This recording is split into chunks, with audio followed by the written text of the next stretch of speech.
پاکستانی فوج نہیں ہے، یہ جرنیل نہیں ہے، یہ پراپرٹی ڈیلر ہے۔ اور پراپرٹی ڈیلروں نے کون سی جنگیں لڑی ہیں کبھی؟ پراپرٹی ڈیلروں کی اور آڑتیوں کی اور دلالوں کی ذہنیت آپ جانتے ہیں کیا ہوتی ہے؟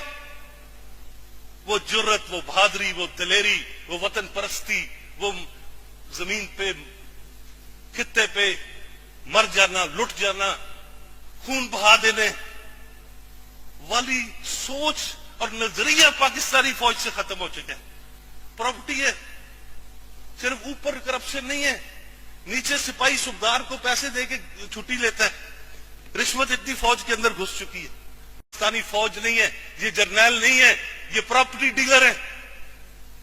اور پراپرٹی ڈیلروں نے کون سی جنگیں لڑی ہیں کبھی؟ پراپرٹی ڈیلروں کی اور آڑتیوں کی اور دلالوں کی ذہنیت آپ جانتے ہیں کیا ہوتی ہے؟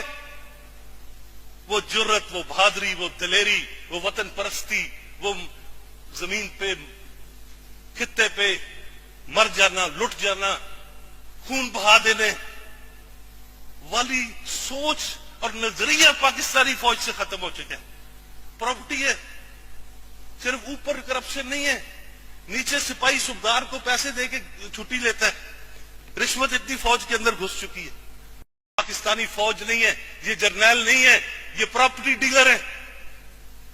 اور پراپرٹی ڈیلروں نے کون سی جنگیں لڑی ہیں کبھی؟ پراپرٹی ڈیلروں کی اور آڑتیوں کی اور دلالوں کی ذہنیت آپ جانتے ہیں کیا ہوتی ہے؟